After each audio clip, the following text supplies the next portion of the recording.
Welcome back to Jom Discuss, the news and culture show where we cover everything and anything in our world today. In this episode, we talk about the Malaysian Film Festival. So tune in and Jom Discuss. Hello everyone and welcome back to another episode of Jom Discuss. It's been a while. We've all been pretty busy. We had to skip a few weeks here and there. But yeah, welcome back. Once again, I'm your host Keith. With me today I have Regina. Hi. And we have a special guest today by the name of Thila. Hello. Yeah, so invited Thila here today because we wanted to talk about the past probably 2-3 weeks or so where there was this huge uproar about the FFM Awards, the Film Festival Malaysia Awards. And I'm sure you guys would probably have heard it by now, but just a quick recap. Before the recent changes, they had a Best Film category and then they had a Best Non-Bahasa Malaysia category. And people were so angry. Yeah. Yeah, but what's interesting is this film festival has been around for quite some time already. Like this has how they've operated for a while, but only the outrage has started this year. What do you guys think about that? And this is like the 28th film festival itself. Is it 28? Yeah, it's a I can't 28th. But I've actually never heard of until Until recently, this thing right? that happened. Yeah. Yeah.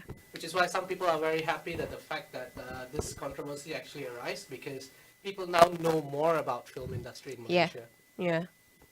But do you think that the outrage only happened this year because we had so many notable non-Malay films? Like Ola Bola was a massive hit. So many people went and watched. Jagat was a massive hit. Yeah. Do you think that contributed to Actually, yes, because the reason is because everyone was very aware of the presence of these two films, and when they found out that it was not nominated for that particular category, and since there was a segregation happening, people were not happy. Actually, I read somewhere that this might have been the first year that I can't remember when was the first year they had this best non-Malaysian category. Was it this year or was it? So from what I read is that they had this for quite some time in terms of BM and BM, but for director and best screenplay, it's the first time they did the segregation. Yeah. Okay, that's also probably why this year was just slightly more notable. Yeah. Anyway, they have made changes now, so they have a best film in general, and then they have one for Bahasa Malaysia films on its own.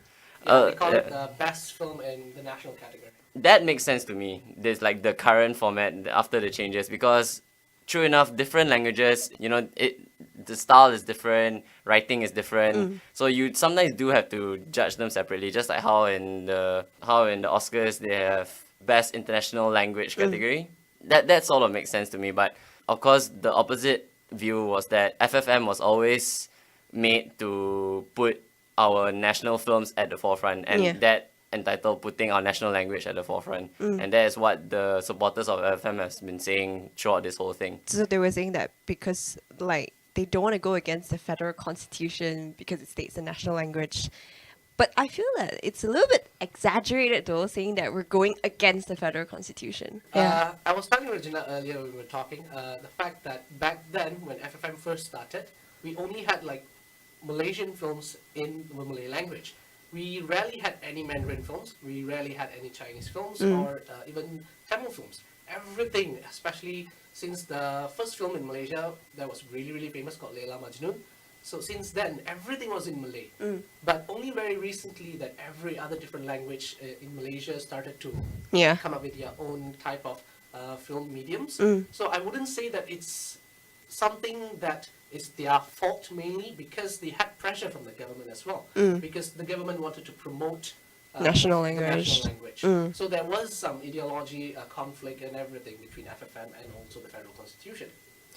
I feel like a lot of Malaysian issues starts off that way. If you look at Malaysia as a whole and why a lot of local universities accept mainly Bumi Putra students is because back then they said Bumi Putra students needed Help and like an extra assistance, boost. yeah. So it's sort of the same concept where they made this so that Malay films would have a place to call their own, and I guess you can sort of understand why people were reluctant to take in all the non-Bahasa Malaysia films.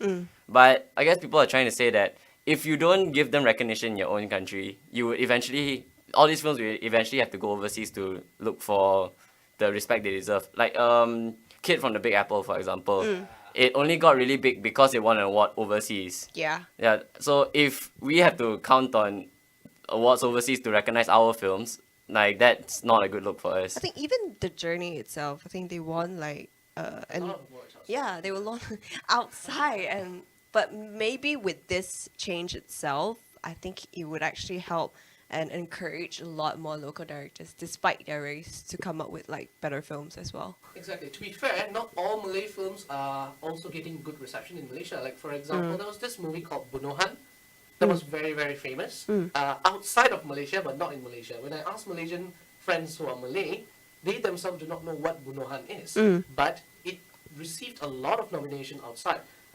I was in Canada at that time when I was working for a film festival, and they actually screened this Malaysian film over there, and there was only like about 5 other Malaysians in the whole theater. It could have been much more, and even I was not aware of such a really nice film. Now the reason is because the director was talking about the fact that it's really hard to get Malaysians to think outside of the box. They prefer things that are simple, entertainment, purely entertainment, like Pontianak, Sundal Malam, and things like that. Oh, Like those pandang belakang. exactly. Oh, some race thing that is happening because of the mentality that we have in Malaysia. Well, okay, to be fair, all films have their own quirks and, Exactly. and pulling factors and everything. But like I said, if a film is receiving so much attention overseas, we should be able to recognize our achievements in-house. And I guess one of the things that, one of the silver linings around this whole fiasco was that it really showed the unity that Malaysians hold. And director Sanjay Kumar Perumal, he said, this is what unity looks like. You know, because after all this happened, the one of the nominees for the best cinematography award, Muhammad Nur Qasim, he withdrew from the contest because he said, no, this, I don't want to be a part of this. This is not what I stand for. And he said, if we are already scared of competing with our own fellow citizens, but of different languages, Malaysians won't win Oscars. Because if you don't even want to compete here, who are you to go up against? You know, French films, Exactly. Italian films. Very true. This is not just in the film industry. You look at music as well. Lots of singers had to go overseas to find success. You think of Yuna, you think of ZRV. These people got famous overseas. Yeah, so there's an issue. I think Yuna got like really famous over in the US before She really really blew got- over yeah. here. Yeah, same for Yeah. ZRV as well. Yeah. And if you talk about Yuna, I mean that even recently what happened and Oh wow. She has been receiving a lot of criticism. Oh my god. one of the quote I think I heard from her is that it's scary to think that the racism that she's getting is not from Americans but from her own race itself. Exactly. Yeah. That was just sad. Did you see the video? Which video? I know. The I wasn't parody? aware. Oh no, I didn't see the video, but I heard of it. The one where apparently Malaysians were guilty of blackface. Yeah. Yeah, that's a whole different thing. Okay, there's something interesting that I just recently read about and listened about.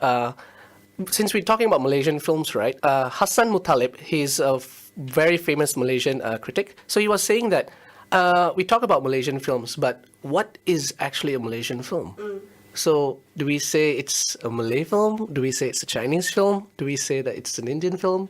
So what do we call as a Malaysian Yeah, film? where do you draw the line? Where right? do you draw the line? Yeah, because for example, the recent really famous film, the Kabali? Oh, Kabali, Kabali. yes. Is Kabali a Malaysian film or is it a Bollywood film? It's actually a Kollywood film because it's Tamil. So Bollywood is Hindi. Oh, okay. So, but it was based on the same storyline as Jagat, which was interesting because, one more thing is about Finas. What Finas did to Jagat was that they made it PG-18. They wanted to get a PG-13, but they couldn't.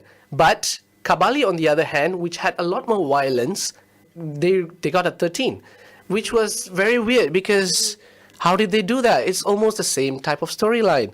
They were also talking about, the film also touched on the underprivileged Indian community in Malaysia. Kabali was a local film? No, it was not a local film. No, right? It was Yeah. an international film filmed in Malaysia. Yes. Based on a story in Malaysia. Yes. Yeah. Oh, So okay. where do you draw the line? Because Alright. even in the US they have the same problems. You know, they have an American film but filmed in Canada. And what do you call it? Do you call it American film or do you call it Canadian American film? You know, it's very confusing to it's hard to set the boundaries. Exactly. When it comes to American Film Festival and Canadian Film Festival as well, they have another category where they call it Asian American films, Asian Canadian films, things like that too. So they subcategorize it so much because of the fact that, especially in Canada, that's the culture in Canada is so crazy because there's so much of immigrants inside. There are like so many different cultures. So you often have like multiple different film festivals just to support that particular culture. That goes back to how, you know, judging different films of different cultures, you know, different languages. Like I said, the writing's different. Sometimes the feel is really different. But you have to find some sort of consolidation between, you know, these different cultures. When you talk about films, there are certain rules or thumbs. You know, cinematography. If it's good cinematography, it's good cinematography. Yeah. Yeah, you know. Despite of Yeah, the if language. you know, you talk about writing. If it invokes certain emotions, means it works. Yeah. You know, these things are all, as long as it makes a good film, I feel like it should be recognized. Yes. Yep, Yes. that's true. So is Ola Bola gonna win or is it Jagat?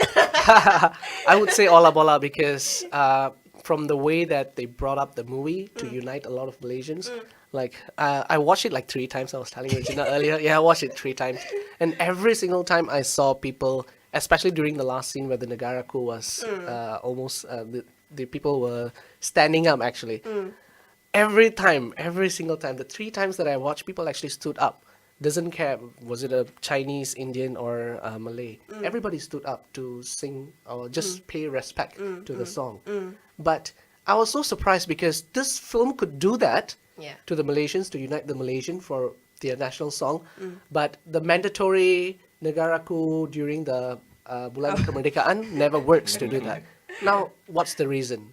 Yeah. So you can see that the message of unity was very well delivered through Ola Bola. Yeah. One thing that I certainly credit Ola Bola for, I mean, I went to watch it. It's not a perfect film by any means. Like, there are flaws here and there with the acting and the writing. But Yeah. one thing it really did was it put Malaysian films to the forefront. Movies like I mentioned, Jagat and Kid from Big Apple, got the fanfare it got because Ola Bola came out and it was such a success. And people, that Ola Bola was like this moment where people went, wow, you know, we actually have some pretty good films Yeah. that we Yeah. can make on our own. Yeah. And that's definitely something to be credited. Yeah.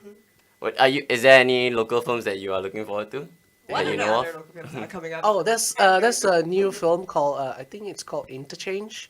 So it's also a Malaysian film, but it's probably going to be screened somewhere around end of this year, and it's already receiving a lot of good positive vibes from outside of Malaysia. Again, it always starts outside of Malaysia.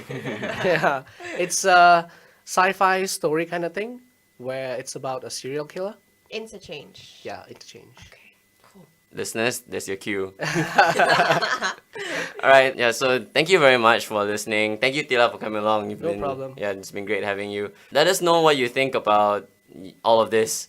Do you think that we should start appreciating our Malaysian films more, or are you? You know, there's still some people that go like, Malaysian films lousy one lah, I don't like to watch. But yeah, if you're one of those people, I think you're definitely missing out.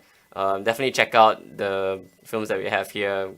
Malaysians are talented people, lah, guys. Come on. Yes. They are. They are. All right, thank you once again, and we'll talk to you next time. Bye. Bye.